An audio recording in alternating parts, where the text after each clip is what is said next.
Hello and welcome to this afternoon's webinar on energy network innovation strategies. Thank you very much for joining us this afternoon.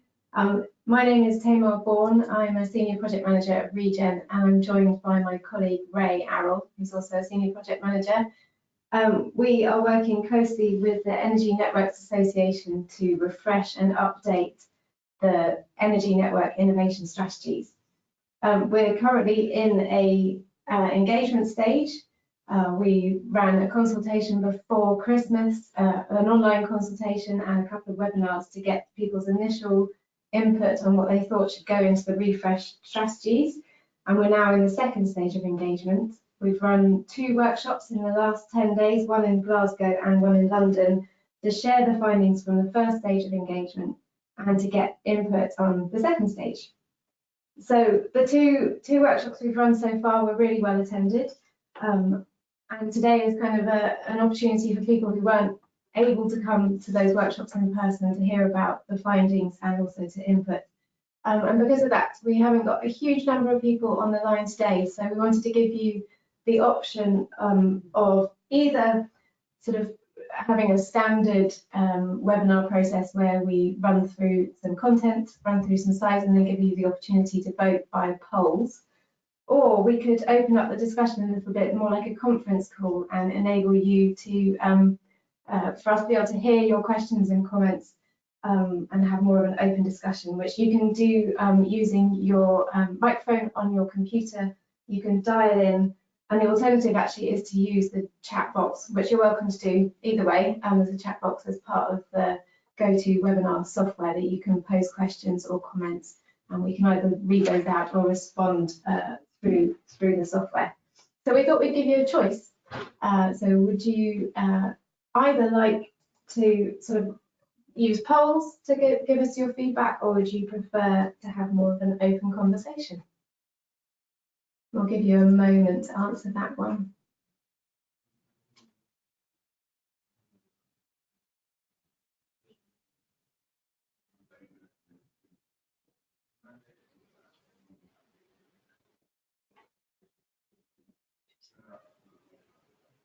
If you're having problems with this, please just raise your hand.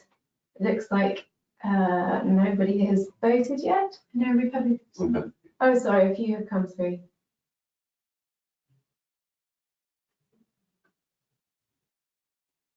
We'll just give you a little bit longer.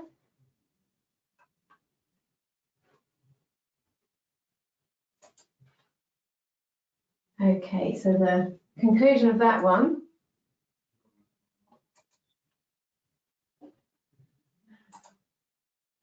So you'd like to go with polls, that's absolutely fine. So we've got a number of polls lined up. I think it's about 10.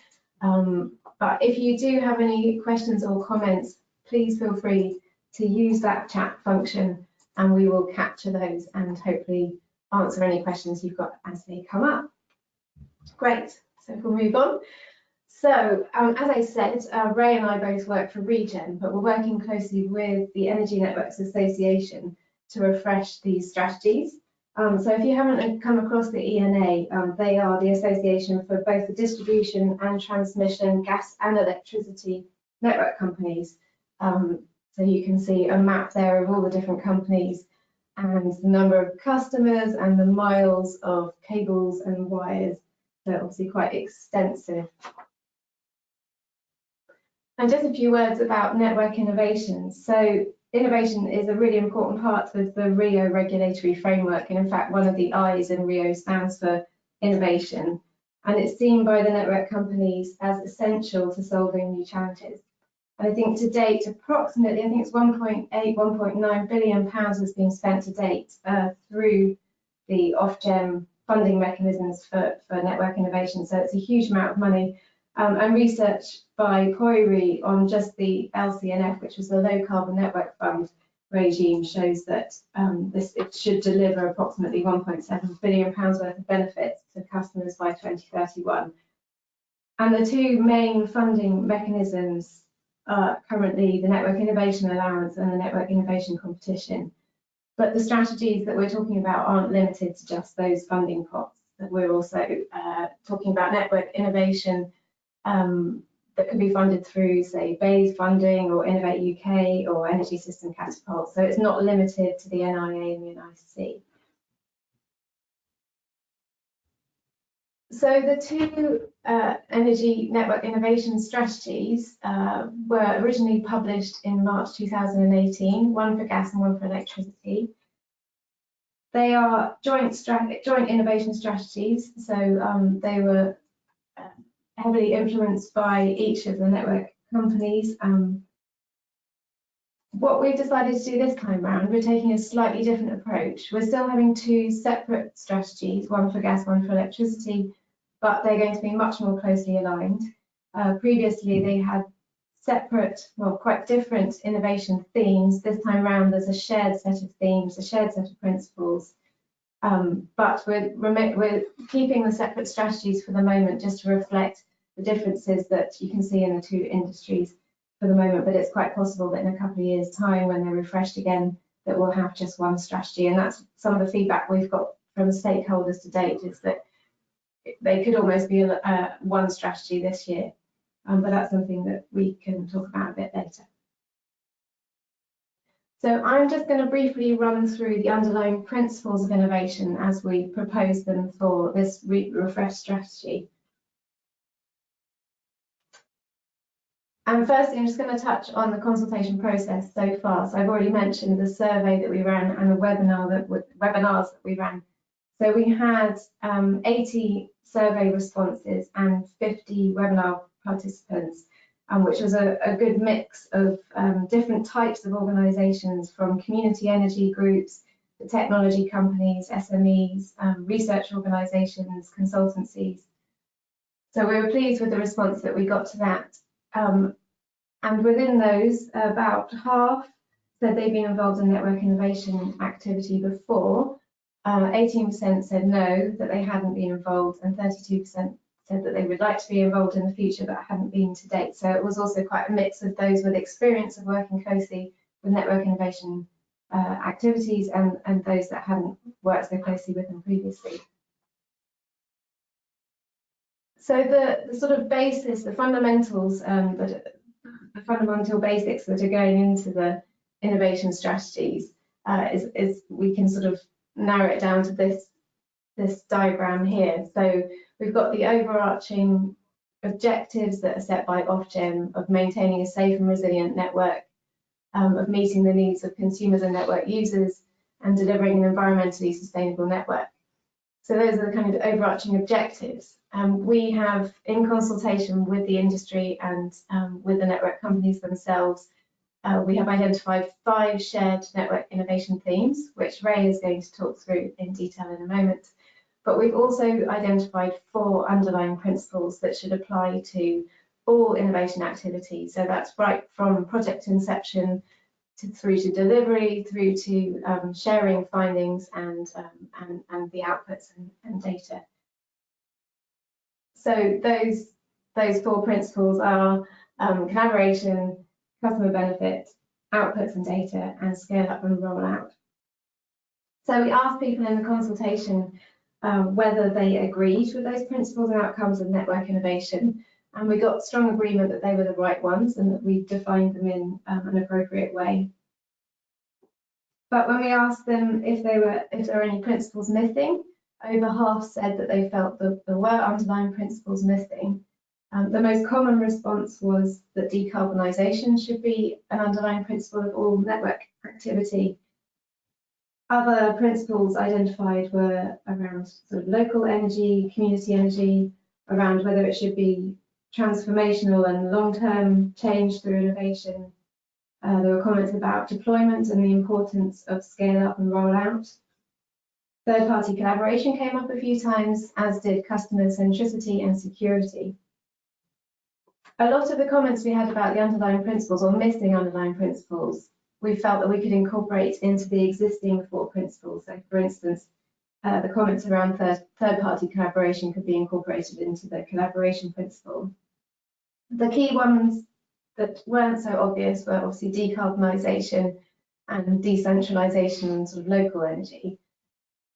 We thought long and hard about decarbonisation and whether it should be a standalone principle, and discussed that with the network companies.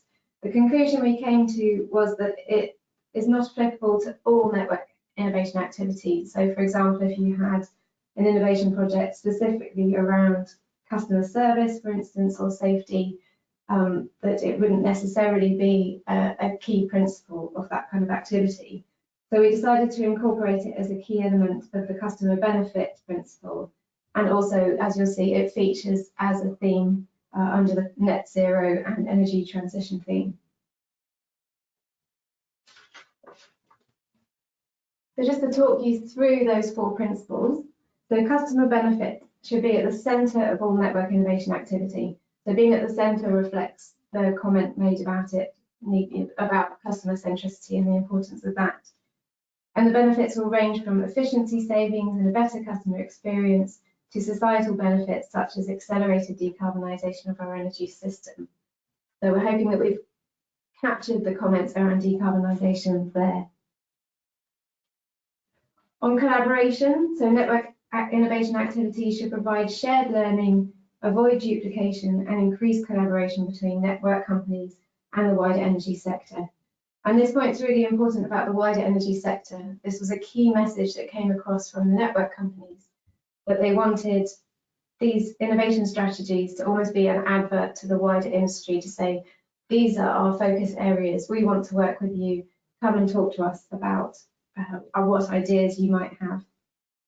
And also wanted to make the point that network innovation should also be joined up with the wider UK energy innovation programme. So this is the point I made earlier about it not being just about the NIA and NIC programmes, but also about all the other funding programmes and innovation programmes that are going on. So the last 2, data and outputs. So the outcomes of network innovation activities should be made available to all interested parties in a consistent and accessible format. And we will take on board the findings and recommendations from the Energy Data Task Force, particularly around sort of making sure that data is presumed open, that it's searchable, understandable, discoverable. And I think the network companies are really already thinking about this as they've just produced their digitalisation strategies recently. And the last principle, scale up and roll out. So a key objective of network innovation activities should be to deliver transformational change, taking viable initiatives forward to business as usual deployment, and to identify methods to scale up and roll out new practices, processes and technologies. So there's a few tweaks there to the wording to make sure we captured the point about making sure that innovation activity is transformational and results in long-term changes seen across the whole industry. So we've got a question for you, which we shall launch now. So are there any underlying principles missing? Yes or no?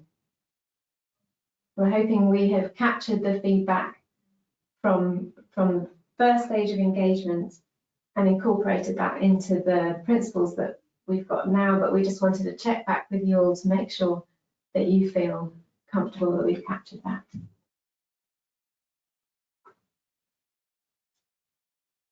I'll just give you a few more moments to answer that one.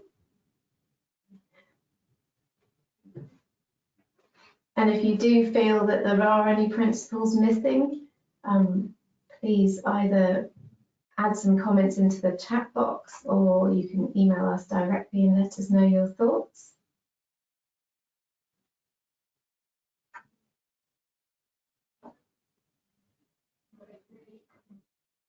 Okay, anyone else like to vote?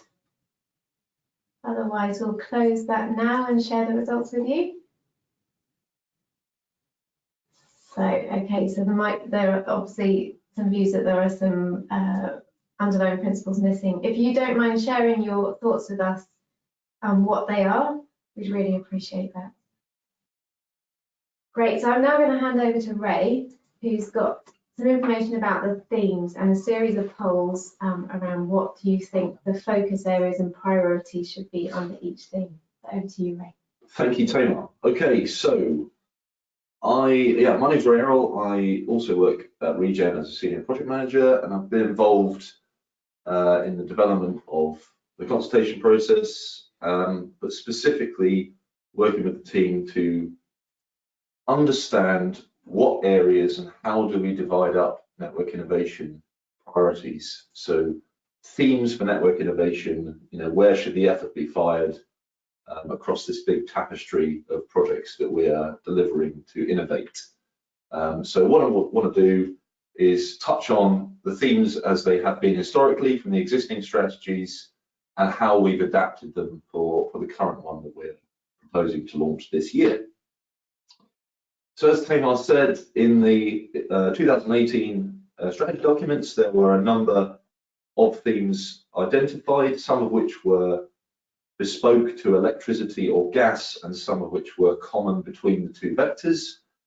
And effectively, we've been working to sort of follow through on that collaboration point, that joining up point, to try and have a single shared set of themes for both electricity and gas. There was also some discussion around how we consider the potential opportunities of whole energy system thinking and what that means for innovation, and also a consideration around the current policy context with some focus on sort of net zero legislation. So essentially, we have come up with these 5 themes for network innovation that you can see on screen here. Consumer vulnerability, net zero and the energy system transition, optimized assets and practices, flexibility and commercial evolution, and whole energy system. So these are the sort of focus areas, the themes for network innovation that we are hoping to hone in on in the current strategy that we're currently developing. As part of the consultation process, we sort of gauged some views on whether these are about right, whether these apply to both electricity, gas, transmission, distribution, in terms of the energy system, the energy networks. And there was strong agreement throughout the consultation process, from the initial interviews we had back in October, through the consultation, as well as the events that we held over the past couple of weeks in Glasgow and London. So there's been strong agreement, and in terms of which ones really stick out, net zero and energy system transition was almost overwhelmingly the strongest one that had the most support, which isn't to be surprising, I suppose. And essentially, we would like to explore what each of these themes mean, how we've defined them in the context of network innovation, and start to explore within each of them, what are the focus areas? You've got a project, what are you going to register it against? What do you think you can do under each of the themes? And that's really what we'd like to dive into for the rest of today's session. So what I'm going to do is, for each theme, I like to explore how we originally defined it, a brief touch on some of the feedback that we've had from the consultation to date, and then some of the focus areas that we've highlighted, which we'd like you to look at and potentially vote on the most prioritized, big ticket items that you think are the most important. So starting off with consumer vulnerability, we originally defined this as exploring how best to support the needs of consumers in vulnerable circumstances and ensuring they experience the benefit of the energy transition. There was a good amount of agreement with how we define this theme, but there was points around considering the consumers of tomorrow and why they are vulnerable compared to consumers of today. Customer benefit should be a focus, although we believe that we've sort of captured that as an underlying principle for all themes and all network innovation, not just this one. And essentially that the energy system transition shouldn't leave anybody behind. So we've effectively adapted the definition for this theme, which we basically included today and in the future, to make a point on, and we understand that the definition of what vulnerability means could be different in the future compared to it is now, but also ensuring that nobody is adversely affected as we go through the energy transition and changes to the way that we supply, generate and use energy in all its forms. So that's how we've defined it. What we've also identified is a series of focus areas. So focus areas for us are essentially the big hitting topics, the research priorities the sub-themes within consumer vulnerability in this case that you as innovators, SMEs, research organizations will be deploying and registering innovation projects against. So this is not an exhaustive list of everything that you could possibly do to innovate for consumer vulnerability, but we've sort of set it as 5 starting point big ticket items that we'd like you to review and see if they're the right ones. So we've got understand and remove barriers to adopting smart technologies and services for vulnerable customers. We've got support the fuel poor and improve customer affordability. We've got increase the visibility of vulnerable consumers to the networks. And we've got cooperate and partner with other parts of industry and other utilities. And lastly, improve and support the customers that are vulnerable to supply interruptions. So what we'd like you to do is sort of digest some of those, and what we've decided here is that all of these essentially apply to both electricity and gas. Under some of the other themes, we've actually got specific ones for electricity network and gas network innovation. So what we'd like to do now is launch a poll, which essentially looks at the 5 focus areas that we've shortlisted, and we'd like to gauge your views on which one you feel is the most important. So appreciate there's a fair amount of information there to digest, but we'll give you a few seconds on that one.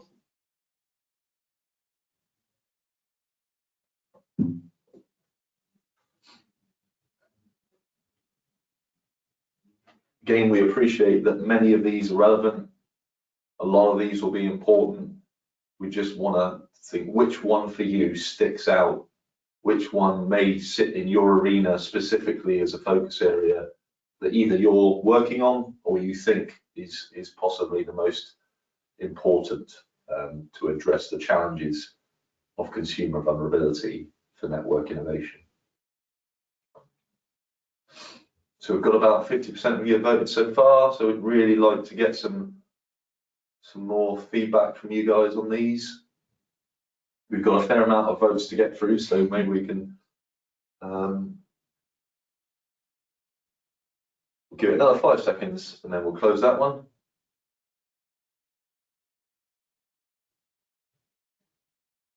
Okay. Okay, interestingly, so we've got supporting fuel poor and improve affordability and remove barriers to adopting technologies, smart technologies. Really interesting. Thanks very much. Right, we'll close that one. So let's move on to the next theme. So we have net zero and the energy system transition. Originally, we defined this as facilitating and accelerating the UK's transition to net zero greenhouse gas emissions. I said there was really strong agreement that this was a key theme for network innovation, and we had good agreement with how we've defined it as well. There were some points raised around the fact that there needs to be a timescale on achieving net zero, and it's fair to say that we've had a lot of discussion around this throughout the process as to when is net zero going to be achieved, or is that a locationally specific thing? Is it a national thing? What does it mean for gas and electricity networks? So we appreciate that there is a point around timescales, and there were some other specific points around efficiency, collaboration, community and local energy, life cycle analysis, etc. But we feel that a lot of those areas may be too specific to include and encompass in this as a strategic call to arms for network innovation around the theme of net zero and energy system transition. So essentially, what we've done to adapt the definition is to include by 2050 to align with sort of national targets and aspirations. And to be fair, there was a lot of feedback on this that we've had at the 2 events around actually is by 2050 hard hitting enough. And I think partly we're sort of leaning on the by part of by 2050 there, which is, you know, if innovation can actually help us do better than 2050, get to net zero energy and gas network wise before 2050, earlier than 2050 in some parts of the country, then the networks all agreed that, yeah, absolutely, we want to hear from you. So it's a sort of starting point and a precedent that we set, and yeah, we understand that it isn't an exclusive, everything has to be done in 2049, ready for 2050. So the focus areas, we've actually identified some for each network here. So on the electricity side, we've got facilitate and enable the electrification of heat and transport, facilitate the adoption of flexibility and smart systems, enable more renewable electricity generation, engage with carbon-intensive industries, and ensure social justice in the energy transition. On the gas side, we've got enable the transition to low carbon heating and transport, which we understand is kind of linked to the electrification point alongside it, but there is a sort of different impact and different consideration for gas network innovation. We've got developed markets to support and enable the energy transition.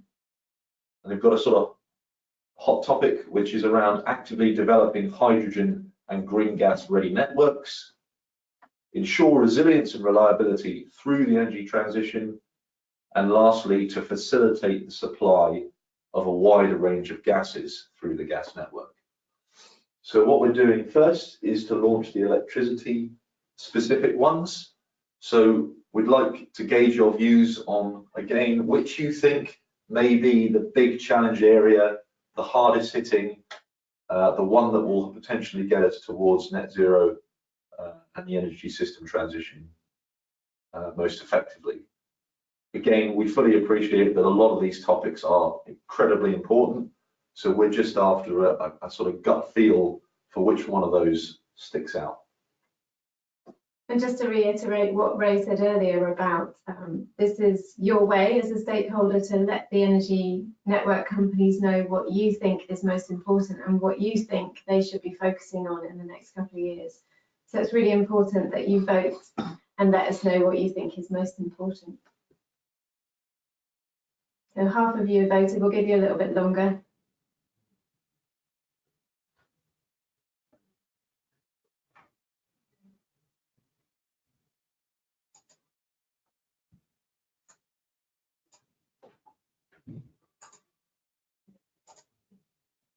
Okay, I think we can close that one, couldn't we? Okay, so interesting. So we've got electrification of heat and transport, adoption of flexibility and smart systems, and more renewable energy on the system. Thank you very much. We'll take that away and add it to the existing feedback we've got. We'd like to also now run the same, but for the gas network areas that we've identified there. So as a reminder of the ones that we've highlighted, and we appreciate if you know some people on the webinar may not be involved in one or the other network area, but all views are welcome on where you think gas or electricity networks can focus their efforts and funding for innovation.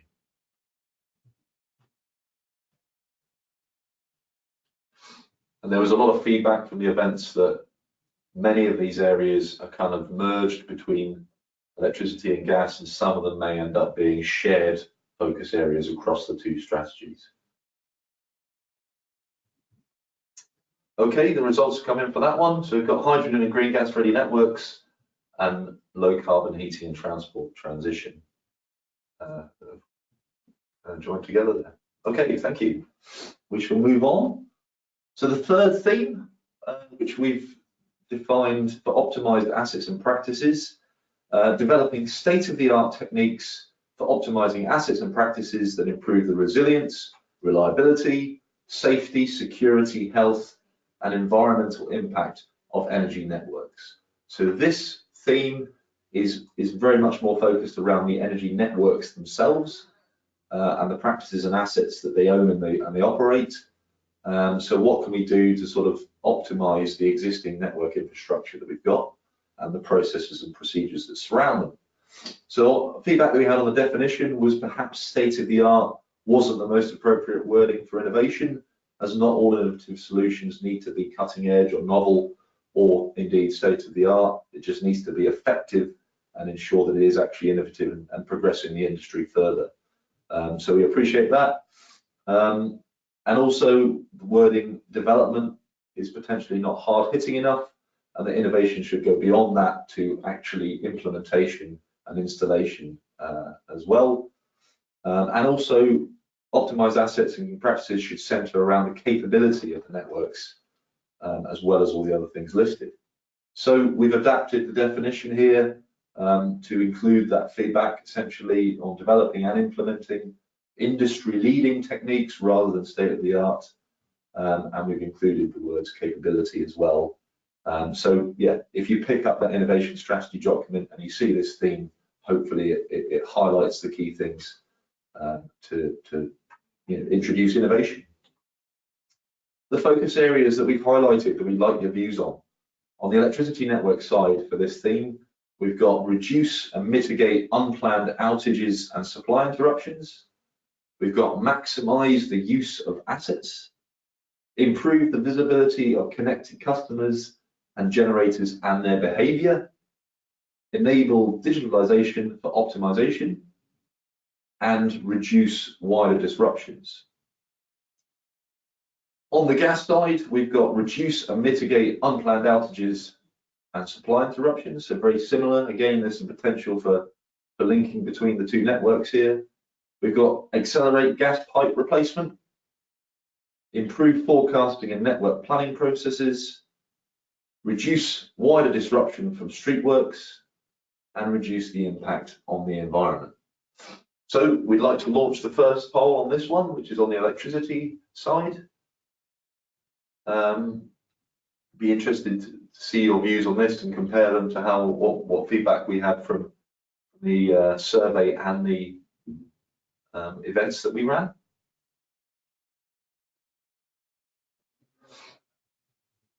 It's fair to say that this theme, the sort of network assets and practices focused theme, is one of the areas that has seen the most activity in terms of number of projects and innovation funding that's been spent to date. So obviously there's a lot to do in this area, and it'd be interesting to see, gauge your views on where the prioritization and where the focus should be on that.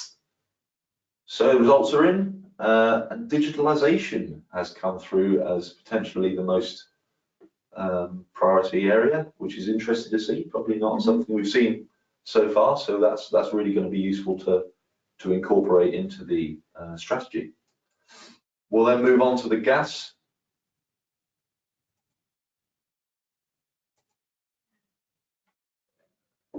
So there is some pretty specific gas network areas here in terms of pipe replacement programs and sort of linking through to sort of the hydrogen and green gas ready network point that we talked about on one of the other themes.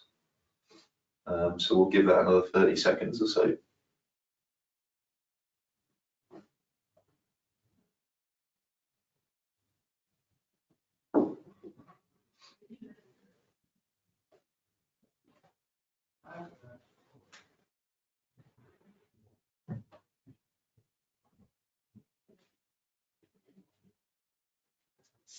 There's still a few of you left to vote. We've got 50% of you at the moment. Okay, a couple more coming in, thank you. I think we'll close that one. And we've got reducing the impact on the environment, potentially whether that's related to sort of gas leakage or similar. So thank you. Thank you for your feedback. So the fourth theme we've got is around flexibility and commercial evolution. We define this theme around developing and testing both technological and commercial solutions to increasing the flexibility, efficiency and responsiveness of energy networks. There's again fairly good resonance with how we define this theme with respondents. We have some points around how flexibility should actually benefit the wider energy system, not just the networks, which we totally accept. The use of the word responsiveness was apparently not really that clear in terms of what do we mean by that in the context of flexibility and commercial. And also there should be a point around more transparency and openness, which goes all the way back through to the underlying principles that Tamar talked about earlier on, about more project data, more about the needs of the network and actually the outcomes of innovation projects that we deliver as we go along. So we've adapted the definition here to include transparency for the solutions and testing of technological solutions. And we've also adapted the wording to be transparency and efficiency of the energy system and enabling networks to be more responsive to change, essentially as part of the evolution. So the focus areas that we've got for this theme, on the electricity side, we've got to trial and implement innovative arrangements to support network management. We've got maximize the opportunities of smart meters, data, and network charging reforms. We've got identify regulatory barriers and make recommendations for reform. Develop flexible connection arrangements and mechanism for changing customer behavior. And lastly, we've got enable domestic flexibility. I think what we'll do is we'll launch the electricity poll straight away. So these focus areas have interestingly sort of changed and adapted as we've continued the consultation process. Some have gone in, some have dropped off, some have changed the wording and the focus of the actual area. So yeah, this is one of the areas that has seen probably some of the most activity. So yeah, we'd really appreciate your views on this one. I think it's one of the themes that is potentially the most far-reaching in the sense of different types of projects that you could see networks partnering with companies around software and data analytics, all the way through to equipment in the home and engaging people in terms of their own energy use and everything in between. So we'll give that another 10 seconds or so. We've had about half of you vote so far.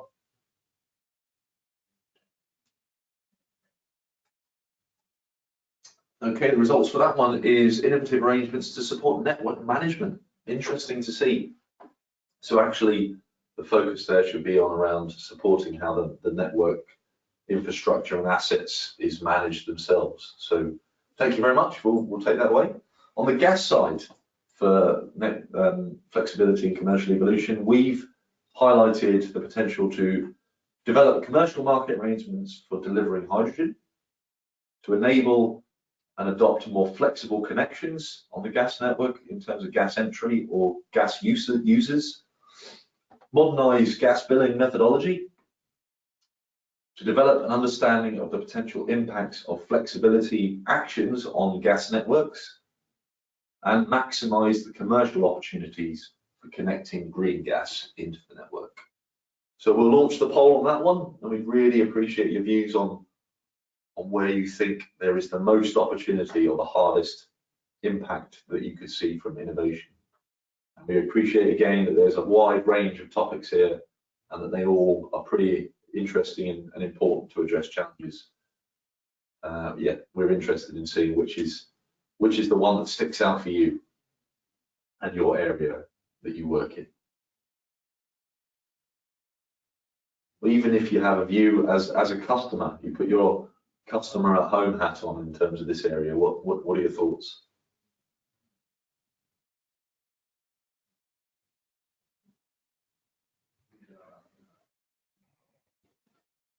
It's intended essentially that these focus areas will be featuring in the strategy documents themselves, and we'll be exploring why they're key and critical areas for this theme, and yeah, how to get involved in network innovation around them.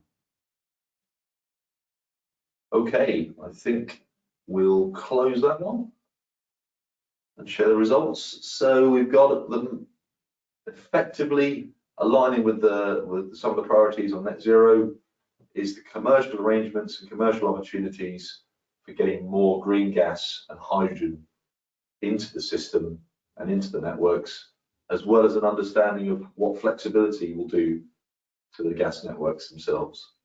Really interesting to see. Thank you. Okay, the last theme that we've identified, which is whole energy system, a big area that we discussed right from the outset of developing these strategies with the networks and the stakeholders. A lot of work is going on and around whole energy system thinking. So we define this initially as exploring joined up and efficient approaches between gas and electricity networks around planning, forecasting, operation and maintenance. The feedback we had on this was probably the one that we had the most feedback, it's fair to say. First off, that it's not just about gas and electricity. Whole energy system should also be about transport, heat, buildings and cities, as well as also joined up approaches between the tiers of our networks, which is transmission and distribution on both electricity and gas sides. So we accept those things, not being so prescriptive, and also potentially that the language around exploring the opportunities was a bit too weak, and it should be more about enabling and getting them done, getting them underway. There was also a general point around relevance of gas networks in the long term and what that means as a component of whole energy system planning, forecasting, and long-term thinking. So as you can see, the definition has taken quite a transformation itself. So we changed the language around exploring to enabling, and we basically widened this theme to follow through on the point that Tamar made earlier, that network innovation should be one component part of energy innovation as a whole for the country. So across all areas of the energy system, for planning, forecasting, but also design and construction, operation, maintenance, and also data. And we've highlighted some of the areas that whole energy system thinking and practices could touch on, which is electricity and gas networks, as we said, but also transmission and distribution, transport, heat, buildings and industry, and also spatially cities and regions. So we obviously appreciate your views on any of the definitions that we've got. On the focus areas that we've highlighted under this theme, being that it's whole energy system, we've actually itemized these to be shared across both networks. And what we've got is to join up approaches to regional network planning and forecasting, develop whole system coordinated cost benefit analysis, coordinate approaches to energy system management and balancing, including other utilities such as water, comms, data, etc.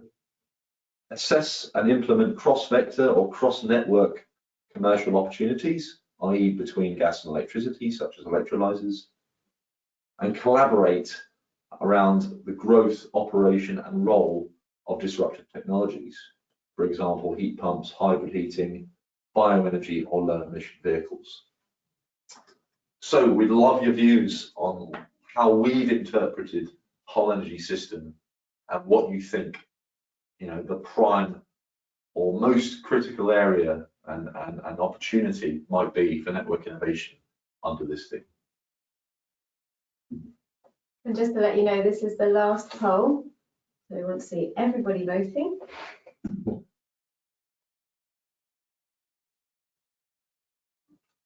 Really appreciate your input throughout the process. We realise we've thrown quite a lot of topics at you. When you try and cover network innovation in an hour, it was always going to be quite a wide range of things to talk about, but all your input is really welcome.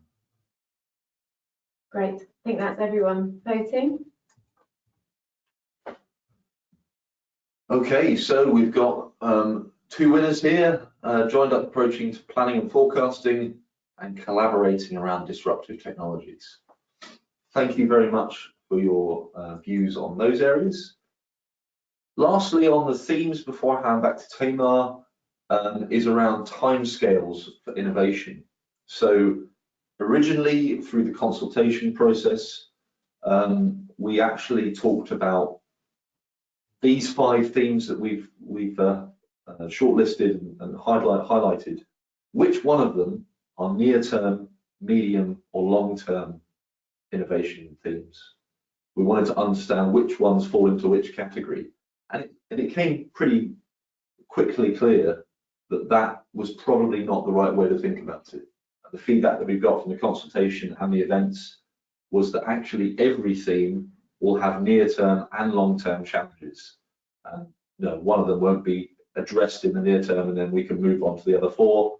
All of them have near-term and long-term challenges. So Essentially, what we are going to do in the strategy is identify and talk about what we can focus on in the near term, not really worry about the medium term in the sense of itemizing it specifically, but just focus on the near term and long term objectives and priorities for everything that we've highlighted. And we'd like your views on that. So in one last time on polling for themes, to what extent do you agree with that approach? Is it better to highlight what the near and long term priorities are for every theme rather than focusing on which is which?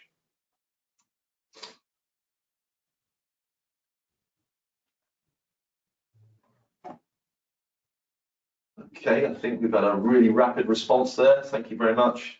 And 100% of you either agree or strongly agree with that, which is great for ourselves, myself and Tamar and the networks, to see that you resonate with that thinking. Okay, I shall hand back to Tamar at that point. Thanks very much for your input, everybody. So we allowed a bit of time now to have some questions or discussion. We haven't had any questions come in yet. So we'll give you a moment or two to add any questions or comments you might have to the chat box.